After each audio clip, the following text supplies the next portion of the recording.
आप सल्लल्लाहु अलैहि वसल्लम ने फरमाया, मैं तुम्हें ऐसा अमल ना बताऊं जो खादिम से बेहतर है? फरमाया जरूर बताइए। तो आप सल्लल्लाहु अलैहि वसल्लम ने फरमाया 33 दफा।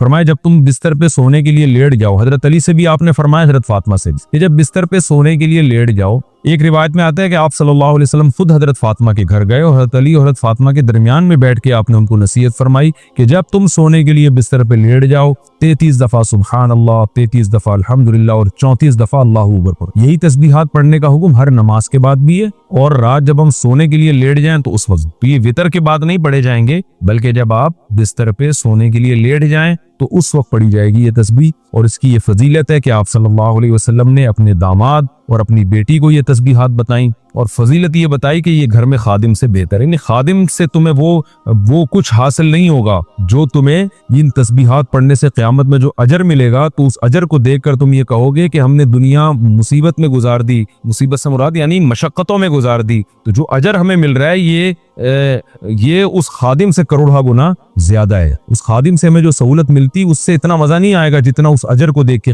नबी सल्लल्लाहु अलैहि वसल्लम ने फरमाया, सहीह बुखारी की आखिरी हदीस, कलिमतानी खफीफतानी अलल लिसानी सकीलतानी फिल मीज़ानी हबीबतानी इलर रहमान सुब्हानल्लाहि व बिहम्दिही सुब्हानल्लाहिल अज़ीम। दो कलिमात जबान पे बहुत हल्के, तराजू में बहुत भारी और रहमान को बहुत महबूब। एक सुब्हान अल्लाहि व बिहम्दी, दूसरा सुब्हान अल्लाहिल अज़ीम। ये आपने अगर जवानी में अपने आप को जिक्र का आदी बना दिया, बुढ़ापा बड़ा अच्छा गुजरे। हमारी मस्जिद में एक बुजुर्ग हैं, पाबंदी से तरावी पढ़ते हैं। आज फजर में पता चला कि रोजाना 20 पारे तिलावत का मामूल। मेरा ख्याल है 70 साल उम्र तो होगी। 70 साल में रोजाना कितने पारे पढ़ रहे हैं? 20। क्या ये आदत इन्होंने बुढ़ापे में डाली है? बुढ़ापे में इतनी हिम्मत नहीं होती। ये आदत कब से पड़ी हुई होती है? जवानी में रोज 20 नहीं पढ़ते होंगे, 2 पढ़ते होंगे, 3 पढ़ते होंगे, लेकिन जैसे जैसे उम्र बढ़ रही है वो तादाद कम होने के बजाय वो शौक बढ़ता चला जा रहा है।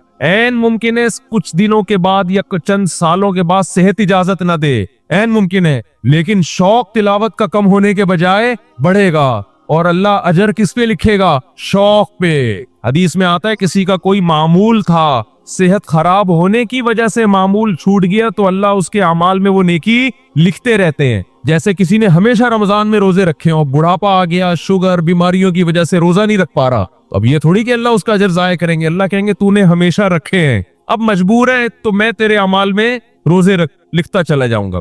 तो आज आपने अपने आप को, मेरे भाई, अल्लाह का न थोड़ा थोड़ा अल्लाह का जिक्र की आदत डालो। मैं नहीं कह रहा आपसे ज्यादा नहीं होता तो वहशत ना थोड़ा कर लो। आज थोड़ा करोगे, कल इस थोड़े में ऐसी लज्जत होगी कि अल्लाह इस मिकदार को बढ़ा दे। हदीस में आता है सुबहान अल्लाहि वल्हम्दुलिल्लाहि वला इलाहा इल्लल्लाहु वल्लाहु अकबर, ये कलिमात अहब्बु इलल्लाहि मिम्मा तलअतिश शम्स औ कमा क़ाल सल्लल्लाहु अलैहि वसल्लम। सूरज जिन चीजों पे तुलू होता है, जाहिर है सूरज तो पूरी दुनिया पे तुलू होता है, उन तमाम चीजों में अल्लाह को सबसे ज्यादा महबूब ये कलिमात है। और देखो इसमें अल्लाह का कोई फायदा नहीं है। अल्लाह की आप हमदो सना करें, अल्लाह का कोई फायदा नहीं है। अल्लाह ये चाहते हैं मेरे बंदे अपनी जबान से मेरा नाम लिया करें। अल्लाह को इस बात की खुशी होती है। हमारे हजरत एक शेर पढ़ा करते थे, ये जो अहलुल्लाह होते हैं ना, इनको जिक्र की बड़ी आदत पड़ जाती है। बार बार अल्लाह का नाम लेते लेते ना, शुरू में तो इंसान को आदत नहीं होती, जब नाम लेता है बार बार जिक्र, तो फिर उसका टाइम अल्लाह के जिक्र के बगैर पास नहीं होता। फिर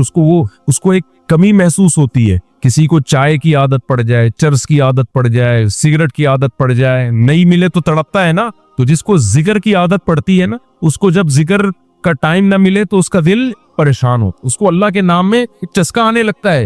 लेकिन ये पहले दिन नहीं होगा, आदत डालनी पड़ेगी।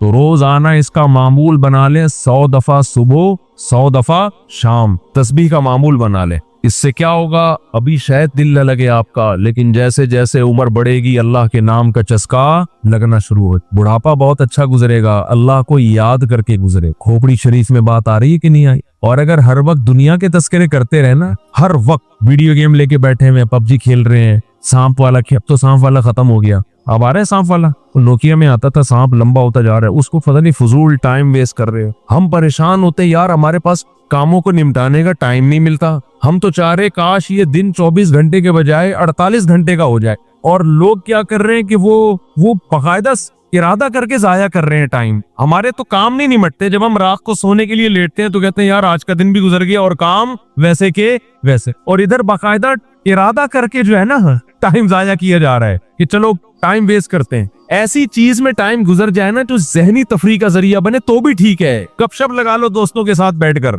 ये क्या है यार, दिमाग को खामखा का थका रहे हो बैठ के। तो अगर पबजी खेलने की आदत डाल ली तो जाओ गोरों का बुढ़ापा देखो। ओल्ड हाउस में बुढ़ापे में स्नोकर खेलते, कैरम बोर्ड खेलते, लिड्डो का नहीं मुझे पता, ये चीजें खेल रहे होते बुढ़ापे में। और हमारा बूढ़ा बुढ़ापे में एक एक दिन में 20-20 पारे खत्म कर रहा है। समझते हो कि नहीं? वो नमाज में दिल बहला रहा है, वो ताज्जुद में उसका टाइम गुजर रहा है। कोई वीडियो ना बनाए, लिखा हुआ है ना। तो ये कैसी अजीब बात है। आप जाएं वहां, एक साहब ने मुझे कहा कि मैंने यूरोप में बुढ़ी औरतों को देखा, बुढ़ी औरतें 5-6 बुढ़ी औरतें बैठी हुई और जुआ खेल रही हैं, ताश खेल रही हैं। कह रहे मुझे याद आया यार, एक हमारी बूढ़ी है, हमारी बूढ़ी औरतें मुसल्ले पे बैठी होती हैं, अल्लाह अल्लाह कर रही होती हैं, आखिरी वक्त अल्लाह का नाम लेके गुजार रही होती। और एक ही बुढ़िया हैं और क्या खेल रही हैं? ताश के पत्ते। अच्छा लगते हैं बुढ़ापे में ये? हमारे बूढ़े को देखो, आदमी का दिल चाहता है इससे दुआ करवाए कि बाबा जी मेरे भी सर पे हाथ रख। जो ताश खेल रही हो बैठ के, उस बुढ़ी से दिल चाहेगा? उसे तो आदमी नसीहत करेगा कुछ और कर ले। थोड़े दिनों में इतना राशा आएगा ना हाथों में, थोड़े दिनों में, कि एक पत्ते के बजाय दो गिर रहे होंगे, दो पत्ते एक साथ गिर रहे होंगे। तो इसलिए कारामत बना लो, कुछ थोड़ा बहुत अल्लाह का नाम ले लिया करो। तमाम दवाएं बच्चों की पहुंच से दूर रखो। एक ऐलान करना है बस फिर। मस्जिद कमेटी की तरफ से एक ऐलान है। वुजू खाना, अंडरग्राउंड टैंक और बाथरूम स्टोर जो कि काफी पुराने हो गए हैं और अब नए सिरे से बनाने की शदीद जरूरत है। इस सिलसिले में आपसे माली ताउन की दरख्वास्त है। इस काम में तकरीबन 20 से 22 लाख का खर्चा आ रहा है। ये जो हमारा वुजू खाना है, बहुत से नलके ऐसे आदमी जब बैठता है तो हवा भी नहीं आ रही होती उसमें से। हवा है तो कम से कम आदमी थोड़ा सा सांस ले ले उसमें बैठ। खराब हो गए नलके, इसको रिपेयर करना है वुजू खाने को। और अल्लाह भला करे, ये टैंक हमारा मस्जिद के सामने बहुत पुराना है, गल गया है, सड़ गया है। मेरा ख्याल है कितने साल हो गए इसको, 40 साल तो हो गए, 40 साल से ज्यादा हो गए। तो ये भी बूढ़ा हो गया है। हमारा इरादा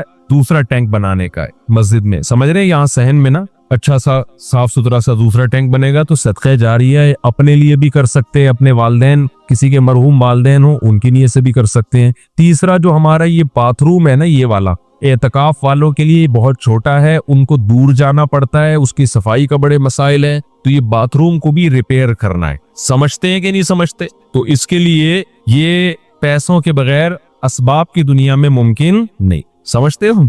गवर्नमेंट का कोई ऐसा इदारा नहीं है जो मस्जिदों में आके पूछता हो कि जी यहाँ क्या जरूरत है तो ये लीजिए। हुकूमत का ऐसा कोई प्रोग्राम नहीं है, तो ये पब्लिक ही करती है। तो पब्लिक का ही काम होता है। तो ये आप लोगों की मेरा ख्याल है जिम्मेदारी है। कर लेंगे तो सवाब मिलेगा, नहीं करेंगे तो आपकी मर्जी है। क्या ख्याल है? हम तो अपने घर से वुजू करके आ जाते हैं, हमें तो कोई जरूरत नहीं है। वो क्या था उनके, वो लुड्डन जाफरी याद आ रहे हैं। लुड्डन जाफरी जिंदा होते कितनी अब तक मजीद मीम्स बन चुकी होती। मर गए, यही स्टाइल था ना उनका, मर गए, क्या था वो भूल गया यार, जिंदा हो गए, बस वो भी पूरा निकल गया दिमाग से।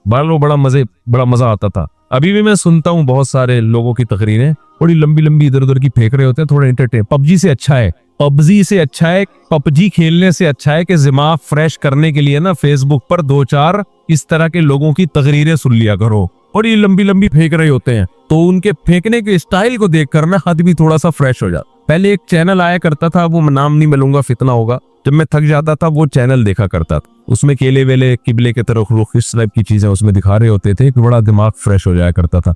तो इस तरह की चीजें देख लिया करो, ये पबजी से बहरहाल बेहतर है। तो खैर मैं आपसे ये अर्ज कर रहा हूँ कि मस्जिद कमेटी की तरफ से गुजारिश है, रमजान में वैसे भी सदका करने का सवाब डबल हो जाता है और ये तो सीधा सीधा सदका जारी है। टैंक बनेगा, नमाजी वुजू करेंगे, सवाब आपके खाते में। असल में ये चीजें हम दुनिया में देख नहीं रहे हैं ना, अल्लाह ने युमिनून बिल गैब, गैब के पर्दों में छुपा दी है सारी चीजें। तभी जिसका आखिरत पर ईमान होता है वो करता है, जिसका ईमान नहीं होता। अब देखो कोई ऐसा बिजनेस हो जिसमें आपको यकीन हो कि 1 लाख रुपए दूंगा तो अगले महीने प्रॉफिट 2 लाख होगा, हर आदमी नोटों की गड्डियां लेके कर्जे ले लेके आके खड़ा हुआ होगा। चोरी कर करके लाके दे रहा होगा कि यार मैं उससे बाद में माफी मांग लूंगा। तो गैब के पर्दों में अल्लाह ने जो चीज डाल दी है तो वो गैब नहीं। हजरत उस्मान रजी अल्लाह ताला अन्हु ने कुएं खरीद खरीद के वक़फ किए, कितना आज तक वो वक़फ कुएं मौजूद है। आज तक हजरत उमर का वो वक़फ बाग मदीना में मौजूद है। हजरत उमर ने बाग खरीद के अल्लाह के नाम पे वक़फ कर दिया, आज भी वो मदीना में मौजूद है। देखो कितनी बड़ी तिजारत, वो सब सवाब किसको मिल रहा है? हजरत उमर। नबी ने फरमाया जिसने एक दरख्त लगाया और मर गया, जब तक इस दरख्त से इंसान तो दूर की बात चरिंद परिंद भी खाएंगे ना, अल्लाह की मखलूक को फायदा हो रहा है ना, परिंदों को भी। आपने फरमाया अल्लाह इसके अजर को भी जाया नहीं करेगा, क्योंकि अल्लाह बखील नहीं है। अल्लाह क्या है? कदरदान है। वो तो थोड़े का बहुत ज्यादा देता है, तो वो नोट कर रहा है सब चीजें। तो इसलिए इसमें बढ़ चढ़ कर हिस्सा लें। ये देने किसको है? पीछे बैठे हुए मस्जिद की रसीद, मस्जिद अल फलाहिया लिखी होगी तो वो रसीद लाजमी लें। समझते? काफी हो गया। अच्छा भाई, ये पर्ची किसी ने भेजी है, वो हिंदू थे, इन्होंने इस्लाम कबूल किया है। कह रहे हैं आपके बयानात भी सुनता हूँ, मौलाना तारिक जमील साहब के बयान सुनकर उनसे मुतासिर होकर इस्लाम कबूल किया है। ये चूंकि बहुत सारे गैर मुस्लिमों का मसला है जो इन्होंने पूछा है कि अगर घर में कहते हैं मैं शो कर दूंगा तो बड़े मसाइल खड़े हो जाएंगे, घर वालों को बहुत तकलीफ होगी, खानदान में मसाइल हैं, तो मैं अपने इस्लाम को क्या छुपा सकता हूँ? देखें, इस खौफ से छुपाना कि घर वालों को पता चल गया तो उनको दर्द होगा, तकलीफ होगी, ये तो कोई शरई उज़र नहीं है। जब मैंने दूसरी शादी की थी मेरे सारे खानदान को बहुत तकलीफ हुई थी, सबको होती है। तो अब आप पहली शादी करें तो भी तकलीफ होती है आजकल। आप अगर पहली टाइम पे कर लेना तो सबको तकलीफ होती है। भी कोई उम्र थी तुम्हारी शादी करने की, लोग इस तरह बात कर रहे हो। तो अगर आपने इस्लाम कबूल किया है, आप बताएंगे तो घर वालों को तकलीफ होगी इससे, तो ये कोई शरई उज़र नहीं है। उनका तकलीफ होना गलत है भाई, क्यों हो रही है? लेकिन अगर आपको ये खतरा है कि उस तकलीफ की वजह से वो आपको टॉर्चर करेंगे, मारेंगे, कत्ल कर सकते हैं, या बहुत ज्यादा मारेंगे, पीटेंगे, बहुत ज्यादा आप पे जहनी दबाव आपको देंगे, तो फिर ऐसी सूरत में शरीयत ने इजाजत दी है कि आप अपना इस्लाम छुपा सकते हैं। इल्ला मन उकरिहा व क़ल्बुहु मुतमइन्नुम बिल ईमान, कुरान की आयत है कि जिसको जबरदस्ती मजबूर किया जाए कुफ्र पर, तो दिल में अगर वो ईमान ले आता है, ऐसी शदीद मजबूरी में जबान से वो अपने ईमान को छुपा सकता है। ये बहुत सारे गैर मुस्लिमों के साथ मसला है आजकल। मैंने बताया था कुछ दिन पहले भी कुछ हिंदू आए थे ना, हिंदू फैमिली आई थी मुसलमान, उनके साथ भी यही मसला। जो भी एक बच्चा मुसलमान, वो बच्चा तो नहीं, यानी 18, 20, 22 साल उसकी उम्र होगी, वो भी इसके साथ भी ये टेंशन, उसको मार रहे हैं, पीट रहे हैं घर वाले। तो हिंदुओं में ये शायद ज्यादा होता है, ईसाइयों में मेरा ख्याल है इतना नहीं होता। ईसाइयों में भी बहुत मुसलमान होते हैं। जो मेरे हाथ में कभी कोई मुसलमान हुआ है तो उनके घर की तरफ से कोई आमतौर पर कोई टेंशन नहीं होती, थोड़ा ब्रॉड माइंडेड होते हैं लगता है क्रिश्चियन लोग। तो अब मसला ये है कि ऐसी मजबूरी में आप अपना ईमान छुपा सकते हैं। रोजा रख लें, आप रोजे में कहीं सफर पे चले जाएं या कुछ ऐसा तदबीर इख्तियार कर लें। नमाज बहरहाल हर सूरत में पढ़नी पड़ेगी, छुप के पढ़ लें। जैसे तैसे बहुत सारे मौके इंसान को छुप के पढ़ने के मिलते हैं नमाज, तो इस तरह से कुछ कर लें गुजारा। दुआ करता हूँ अल्लाह आपको इस्तिकामत नसीब करे। और ये कहते हैं वो बड़े खुशकिस्मत लोग हैं जो मुस्लिम घराने में पैदा हुए हैं। वाकई वो बड़े खुशकिस्मत है। हमें चूंकि कदर नहीं है, हमारे यहाँ तो नेकी ना करना मुश्किल है, हमें तो अल्लाह ने नेकी पे मजबूर कर दिया है। तो जो रोजा खाएगा वो पिटेगा, सही है ना? रखना आसान है, खाना मुश्किल हो गया। तो ये अल्लाह की नेमत है कि हम जैसे नालायकों के लिए अल्लाह ने आसान कर दिया। कुर्बानी तो उन गैर मुस्लिमों की होती है जो कुर्बानी देकर आते हैं, पूरा खानदान बाइकआउट करता है और फिर भी वो अपने दीन और मजहब पे कायम रहते हैं। तो कदर करनी चाहिए। मुफ्ती साहब, हमने एक ही मैयत का जनाजा पढ़ा और दूसरे मकाम पर इसी मैयत का जनाजा हम खुद पढ़ा सकते हैं, यानी इमामत कर सकते हैं? तफसील से बताएं। एक शख्स एक ही मैयत का जनाजा कई दफा पढ़ सकता है? एक शख्स एक मैयत का जनाजा भी एक दफा पढ़ेगा और मैयत का जनाजा भी एक ही दफा होगा, 2 दफा जायज नहीं है। जनाजा इबादत है, इबादतें तौकीफी होती हैं। तौकीफी का मतलब जैसे नबी से मनकूल है ऐसे ही करना पड़ेगा। हमारे नबी से कभी किसी के 2 दफा जनाजा मनकूल नहीं है, समझते हैं? तो इसलिए ये जो आजकल मैयतों के डबल डबल जनाजे हो रहे हैं, एक शहर में और एक अपने गांव में, ये गलत तरीका है, नाजायज है, इसको छोड़ देना चाहिए। एक सूरत में 2 दफा जनाजे की इजाजत है कि मैयत का जो वाली वारिस था उसकी परमिशन के बगैर किसी ने पढ़ा दिया। जैसे मैयत का बेटा है, वो कह रहा है ठहरो मैं आ रहा हूँ, और आपने पढ़ा दिया, फिर उसको ये राइट है कि वो जनाजा रिपीट करवा सकता है। लेकिन अगर उसने परमिशन दे दी है, उसको पता है कि शहर में जनाजा हो रहा है, अब वो भी दोबारा नहीं पढ़ा सकता, तो इस रस्म को खत्म करना चाहिए, ये ठीक नहीं है। मुफ्ती साहब, क्या हम किसी शख्स को हज्जाम की दुकान बनवा कर ठेके पर दे सकते हैं? क्या इसकी कमाई हलाल होगी हराम होगी? आपके लिए हलाल है, आपने तो बाल काटने के लिए दी है। अब वो अगर दाढ़ी भी काट रहा है और गैर शरई बाल बना रहा है तो ये उसका हेडेक है। आपके लिए दुकान किराए पे देना जायज है। मुफ्ती साहब, मेरे एक दोस्त ने आपका बयान सुनकर अपनी चाचा की बेटी से छुप कर निकाह कर लिया। मैंने बयान में कभी भी छुप के निकाह करने की तरगीब नहीं दी है। चाचा की बेटी से निकाह कर लिया, मेरा बयान सुन के, बहुत अच्छी बात है। छुपके का लफ्ज में मैंने नहीं कभी भी कहा, ये अपनी तरफ से जिसने भी किया खुद किया। अच्छा मेरे भाई, जबकि उनका रिश्ता भी आपस में, ये तो रोमन उसमें लिखते हैं ना, उर्दू को तो उर्दू स्टाइल में लिखा करो यार, उर्दू रस्मुल खत का बेड़ा गर्क हो जाएगा। जबकि उनका रिश्ता भी आपस में हुआ हुआ है। इस निकाह के बाद अब वो मिलते भी हैं। पूछना ये था कि निकाह जायज है, और अगर लड़का फौत हो जाए तो क्या हुक्म है? लड़की पर इद्दत लाजिम होगी, यही हुक्म है। अगर लड़का फौत हो जाता है तो 4 महीने 10 दिन औरत इद्दत पूरी करेगी। ये छुपन छुपाई में यही मसाइल खड़े होते हैं। कितनी खवातीन है, कहती हैं, फोन करती है, बताती हैं कि हमने छुप के निकाह किया हुआ था, अब हमारे घर वाले इस रिश्ते पे राजी नहीं हो रहे, कोई दूसरा रिश्ता आया है हमारे लिए, तो ये दूसरा बंदा तलाक नहीं दे रहा। अगर तलाक देता है तो मेरी जो शादी की डेट तय की है उसमें तो इद्दत ही पूरी नहीं हो रही, और इद्दत के दौरान निकाह कलअदम होता है, जिना है वो। तो ऐसे काम मत करो जिसमें बाद में निदामत और शर्मिंदगी हो, समझते हैं? तो अगर ये मियां मर गया तो 4 महीने 10 दिन की औरत को इद्दत गुजारनी पड़ेगी, समझते हो? तलाक देगा तो भी इद्दत होगी, 3 मेंसेस इद्दत होगी, उसके बाद कहीं निकाह कर सकती है। मेरा मसला गोल्ड का है। तकरीबन 17-18 साल से मेरे पास सोना पड़ा हुआ है। तकरीबन 3.5 तोला, उस पर ज़कात है या नहीं? अगर 3.5 तोले सोने के अलावा 1 रुपया भी आपके पास मौजूद था तो फिर सोने का निसाब नहीं बनता, फिर दोनों को मर्ज किया जाता है, दोनों की वैल्यू को, फिर 52.5 तोला चांदी का हिसाब होता है। तो 3.5 तोला सोना जो है ये 52.5 तोला चांदी की वैल्यू से ज्यादा होता है, तो इसलिए इस पर ज़कात होगी। 7.5 तोले पर उस वक्त ज़कात होती है जब आपके पास 7.5 तोले सोने के अलावा कुछ भी ना हो। 1 रुपया भी आपके पास आ गया ना तो फिर दोनों को मर्ज करके उनकी वैल्यू निकाली जाती है, फिर वैल्यू पे ज़कात होती है, गोल्ड पे नहीं होती, फिर वैल्यू है उसकी। और वैल्यू में चांदी की वैल्यू देखी जाती है, जो 52.5 तोला चांदी। तकरीबन हर महीने 1000 या 150-1500 रुपए शौहर देता है, जो जरूरी चीजें लेने में पहले से खत्म हो जाए।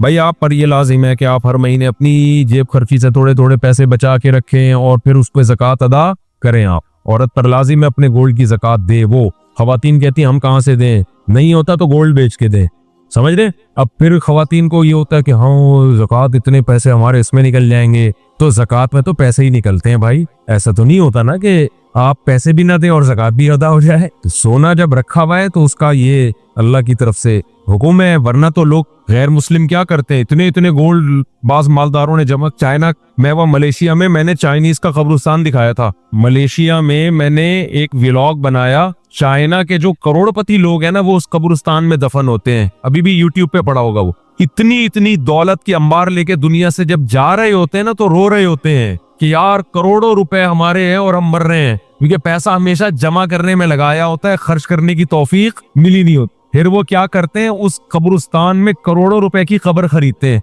वो कब्रिस्तान गरीब आदमी के लिए नहीं, करोड़ों रुपए की कब्रें होती हैं, उन कब्रों में उनके साथ उनका पैसा दफन होता है। ये मैंने पूरा व्लॉग बना के डाला था कि देख लो इबरत की आंखें, कि अगर दुनिया में पैसे से, इस गोल्ड से मोहब्बत खत्म नहीं की ना तो ये मरते हुए खत्म। अभी जो पूरा बयान यही चल रहा था ना, ये फिर मरते हुए खत्म नहीं होती, फिर मरते हुए दिल चाहता है कब्र में ले जाऊं मैं किसी तरह। तो अब बहरिया टाउन का प्लॉट तो कब्र में ले जा नहीं सकता, तो वो कहता है बेच के पैसा ले जाऊं मैं। तो पैसे में क्या है कि वो फिर वहां लोगों ने गड़बड़े शुरू कर दी, जब इतना इतना पैसा दफन होता मैयत के साथ, तो चोर डाकू सुरंग बना बना के कब्रों से पैसा निकाल के ले जाता। फिर वहां कब्रिस्तान की मैनेजमेंट ने ये किया, क्योंकि वो तो कब्रिस्तान वालों का बिजनेस है, उन्होंने कहा भाई ये महंगे, ये बेहतरीन बिजनेस बताया मैंने आपको, जगह खरीदें, बोले इसमें सिर्फ मालदार लोग दफन होंगे, खबर इतने की है, वीआईपी खबर, और उसमें जनाब डॉक्टर आमिर लियाकत का एक कब्रिस्तान में बयान करवा दें आप शब बारात के मौके पर, ठीक है ना।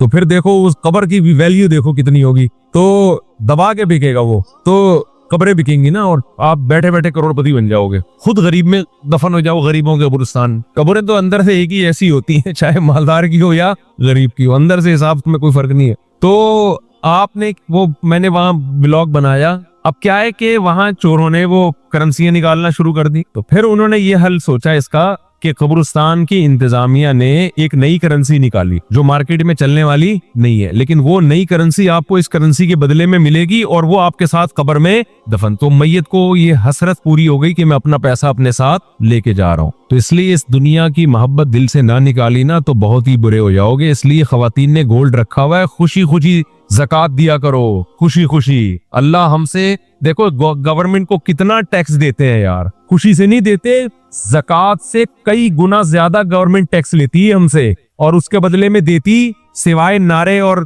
सिवाय वादों के कुछ भी नहीं मिलता हमें। जितना हम गवर्नमेंट को टैक्स देते हैं ना, क्या उसके बदले में हमें फ्री इलाज मिलता है? बोलते क्यों नहीं? क्या तालीम मिलती है? गवर्नमेंट स्कूलों में तालीम तो देख लो, खिड़कियां ही नहीं है तो तालीम कहां से होगी? दरवाजे नहीं है, डेस्क नहीं है, स्कूल ही नहीं होता बाज दफा तो और बच्चों के अलाउंस भी जा रहे हैं और सब कुछ जा रहे हैं। कितना टैक्स गवर्नमेंट को लोग देते हैं, देना चाहिए, मैं मना नहीं कर रहा। आप, अल्लाह आपसे सिर्फ 2.5% मांग रहा है और दे उसके बदले में बारिशें भी वो बरसा रहा है, गंदम भी वो पैदा कर रहा है, खरबूजे भी वो पैदा कर रहा है, पकोड़े भी वो खिला रहा है, मलाई और पराठे भी वही खिला रहा है, दूध भी वो पिला रहा है, इतना दे रहा है कि मैं तो कहता हूँ अल्लाह अगर तू हमसे कहता कि 2.5% रखो और 97.5% दे दो तो भी कम था, सारा तेरा ही तो दिया हुआ है, खुशी खुशी दिया करो भाई ज़कात। हमारे शेख हजरत मुफ्ती रशीद अहमद साहब रहमतुल्लाह को एक दफा ख्याल आया कि अपना सारा पैसा सदका कर दें, बस सिर्फ थोड़े से इतने पैसे रखें जो महीने में खाने पीने के लिए, गैस बिजली के बिल के लिए चाहिए, बाकी सारा सदका। फिर हजरत फरमाते हैं मैंने सोचा अगर सारा सदका कर दूंगा गरीब हो जाऊंगा, फिर ज़कात तो मुझ पे फर्ज होगी नहीं, ज़कात अदा करने का मजा फिर आएगा ही। तो इतना रखो कि ज़कात फर्ज हो और ज़कात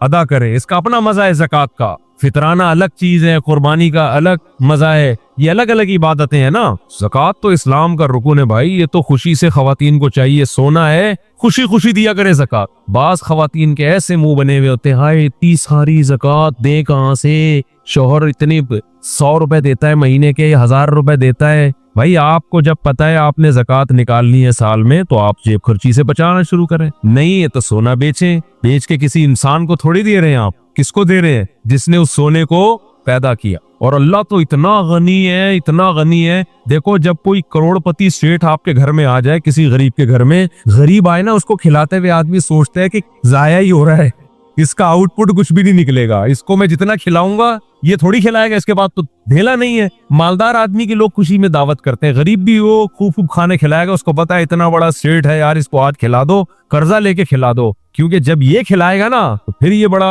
हटो बच्चों किस्म का खिलाएगा। तो अल्लाह से ज्यादा मालदार कोई नहीं है भाई, खज़ाइनुस समावाति वल अर्ज़, सारे खजाने उसके पास, और अल्लाह से बड़ा दिल भी किसी का नहीं है। तो अल्लाह कह रहा है 2.5% दे दो, 2.5 के बजाय 5% दे दो भाई, 10% दे दो। अल्लाह ले रहा है, अल्लाह, उसको जरूरत भी नहीं है। फुक़हा ने लिखा है, कितनी खूबसूरत बात, हम जब उसूल फ़िक़्ह पढ़ते हैं ना, उसमें फुक़हा ने लिखा है कि ज़कात असल में जब आप गरीब को देते हैं तो ये गरीब को नहीं, ये किसको दे रहे हैं? अल्लाह को। गरीब अल्लाह की तरफ से वकील बन के कब्जा करता है। नहीं यही बात समझ, आपने पैसे देने हैं, किसी को पैसे देने हैं ना, मदद करना चाह रहे हैं, तो वो अपना नुमाइंदा भेजता है, यार मैं बंदा बाइक पे भेज रहा हूँ, उसको पकड़ा दे। तो आप उस बंदे को पकड़ा देते हो ना, और फोन करके बताते हो भाई मैंने तेरे बंदे को पैसे दे दिए, अब मैं बरी जिम्मा हो गया हूँ, तू जान तेरा बंदा जान। तो दिए असल में बंदे को नहीं होते, दिए किसको होते हैं? उस आदमी को। इस बंदे को तो आप जानते भी नहीं, लेकिन आप इसको इसलिए दे रहे हो कि उसने इस बंदे को अपना नुमाइंदा। अरे जब आप पिज्जा मंगवाते हो तो बाइक वाले को पैसे देते हो ना, बाइकिया वाले को, तो क्या बाइकिया वाले ने पिज्जा दिया है? वो उससे पिज्जा खरीदा है आपने, उसके पिज्जे का बिजनेस होता तो बाइक क्यों चला रहा होता वो? है भाई, तो असल में तो पिज्जा कंपनी को पैसे दे रहे हो आप, लेकिन पिज्जा कंपनी ने कहा है कि यहाँ रश लगाने की जरूरत नहीं है, बाइकिया वाले को पकड़ा दो, वो हमें ही दे देगा। तो आप बाइकिया वाले को जानते भी नहीं हो जो पिज्जा लेकर आया, आप कह भाई तेरा मेरा कोई, मुझे कंपनी ने बोला इसको दे दो तो मैं तुझे दे रहा हूँ, वरना मैं तुझे के जानता भी नहीं। ज़कात में यही फलसफा है, हम ना गरीब को जानते हैं ना हमारे गरीब से कोई सलाम दुआ। अल्लाह ने कहा मुझे दो, मनज़ल्लज़ी यक़रिज़ुल्लाह, कौन है जो मुझे कर्जा देगा, और अल्लाह इसको कर्जा कह रहे, कर्जा, लोन चाहिए, लोन। अरे कोई महल्ले का सेठ या नाज़िम आके आपसे लोन मांगे, आपका सर पूरी दुकान आपकी खिदमत में हाजिर है, नहीं यार ये समझ में तो रहने दो भाई। आपको पता है यार सेठ आदमी लोन ले रहा है, ये तो भागेगा भी नहीं, इसके लिए इनकी क्या वैल्यू है, बढ़ चढ़ के दोगे। बाज़ दफा सेठ घर में पटवा भूल के आ जाता है, पेट्रोल पंप पे कोई आदमी गया लैंड क्रूजर लेके पेट्रोल डलवा रहा है,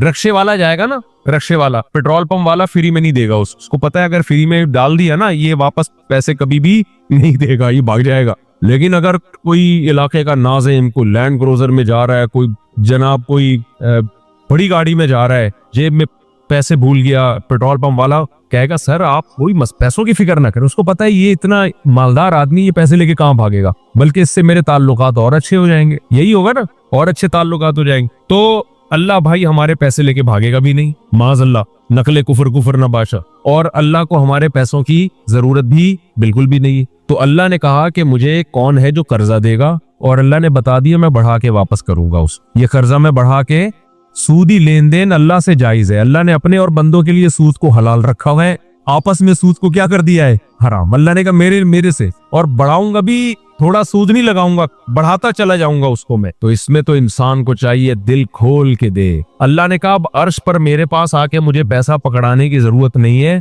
गली महल्ले में तुम्हें कुछ नजर आ जाएंगे गरीब लोग, फिलहाल उनको पकड़ा दो। तो ये असल में गरीब आदमी कब्जा करता है किसकी तरफ से, अल्लाह की तरफ। तभी तो कुरान कहता है कि हमारे नेक बंदे जब गरीबों को खिलाते हैं तो उनसे कहते हैं ला नुरीदु मिनकुम जज़ाअन वला शुकुरा, हमें तुमसे शुक्रिया नहीं चाहिए, क्योंकि हम तुम्हें नहीं खिला रहे, असल में तो हम किसको दे रहे हैं, अल्लाह को दे रहे हैं। हमारा अल्लाह का लेंगे, तुम तो दरमियान में है ना एक वकील बन के आ गए हो, तुम तो वकील बन के आ गए हो। पिज्जा वाले को आपने पैसे पकड़ा दिए, बाइकिया वाले को, अब आप कह रहे हैं पिज्जा ऐसा था वैसा, वो कह रहा है मुझे क्या पता कैसा था, भाई तू कंपनी में जाके कंप्लेन कर, मैंने तो उनका पिज्जा तुम तक पहुंचाया है, तुम्हारे पैसे वहां तक पहुंचे। तो गरीब भी यही कहेगा, अहले ईमान जब गरीब को खिलाते हैं कहते हैं हमारा तुम्हारा क्या, हम तो अल्लाह के लिए तुम्हें खिला रहे हैं, भाई अल्लाह आखिरत की सख्ती हमसे दूर करेगा। तो इसलिए खवातीन को भी चाहिए खुश दिली के साथ ज़कात दिया करें, क्योंकि खवातीन को भी जन्नत में जाना है, ठीक है ना। ये जन्नत अल्लाह ने सिर्फ आदमियों के लिए नहीं बनाई है, और हदीस में आता है इत्तकुन्नारा वलौ बिशिक्कि तमरा, औरतों को खास अल्लाह ने खिताब किया कि जहन्नम की आग से बचो,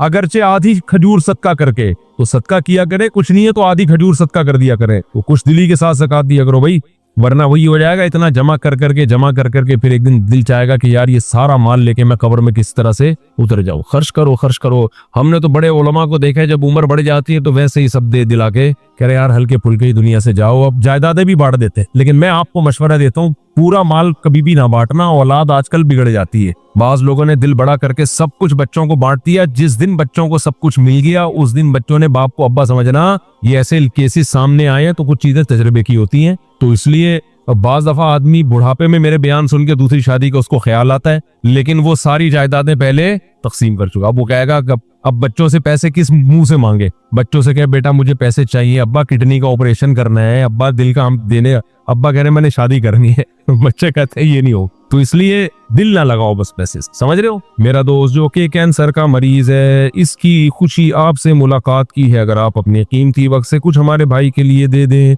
भाई मुझे जी हिंदू भाई भी जो मुसलमान हुए हैं ये भी मुलाकात करना चाह रहे हैं, ये भी तो अभी तो मैंने तरावी भी रात को सुनानी होती है, दोहराना भी है। अगर मैं अभी ये टाइम मुलाकातों में लगा दूंगा तो शाम को अटकन आना शुरू हो जाएगी। जब मैं तरावी पढ़ता हूँ ना तो फिर अटकूंगा तो पीछे पब्लिक खड़े हुए वो बुरा भला कहेंगे यार क्या हो गया ये। तो अभी तो बिल्कुल टाइम नहीं है, फिर हम कोई टाइम इंशाल्लाह मुतय्यन करके मुलाकात का टाइम देंगे इंशाल्लाह। उस्मान भाई से राब्ता कर ले, जो गैर मुस्लिम मुसलमान होते हैं हम उनको तो लाजमी टाइम देते हैं, उनको तो कभी हमने मना नहीं किया। तो और जो कोई माजूर हो या बीमार हो, जैसे ये कैंसर के मरीज है, तो जरूर इंशाल्लाह टाइम देंगे, लेकिन उसका एक तरीका लिखा हुआ है, वहाँ उस्मान भाई का नंबर है, उनसे कॉन्टेक्ट करें, टाइम लेके आ जाए, फिर मैं इंशाल्लाह टाइम दे दूँ। क्या खुदकुशी करने वाले के लिए दुआए मगफिरत कर सकते हैं और दीगर क्या अहकामात हैं खुदकुशी करने वालों के। खुदकुशी करना कबीरा गुनाह है और ऐसा गुनाह है जिससे तौबा की तौफीक ही नहीं मिलती, क्योंकि मर जाता है इंसान। तौबा का दरवाजा जिंदगी में खुला है, मरने के बाद नहीं। हर गुनाह में इंसान तौबा का ऑप्शन होता है, खुदकुशी में तौबा का ऑप्शन उसने खुद ही खत्म कर दिया। तो लेकिन दुआए मगफिरत जायज है अगर वो मुसलमान था, इसलिए कि जुर्म किया उसने, जहन्नम में जाएगा, तो उसके लिए दुआ की जा सकती है कि अल्लाह इसको इस अजाब से बचा ले, तो दुआ का ऑप्शन अल्लाह ने दिया है। हाँ, ये जरूर है कि जो आदमी खुदकुशी करे तो किसी भी इलाके के बड़े आलिम को, बुजुर्ग को, मशहूर शख्सियत को उसका जनाजा नहीं पढ़ाना चाहिए, बाइकआउट करना चाहिए। नबी सल्लल्लाहु अलैहि वसल्लम ने ऐसा ही किया था। खुदकुशी किसी ने की, जनाजा लाया गया, आपने नहीं पढ़ाया, हालांकि आप रहमतुल लिल आलमीन थे, लेकिन आपने बाइकआउट किया जनाजे का। तो सहाबा को मना नहीं किया लेकिन खुद नहीं पढ़ाया, ताकि लोगों के दिल में इस जुर्म की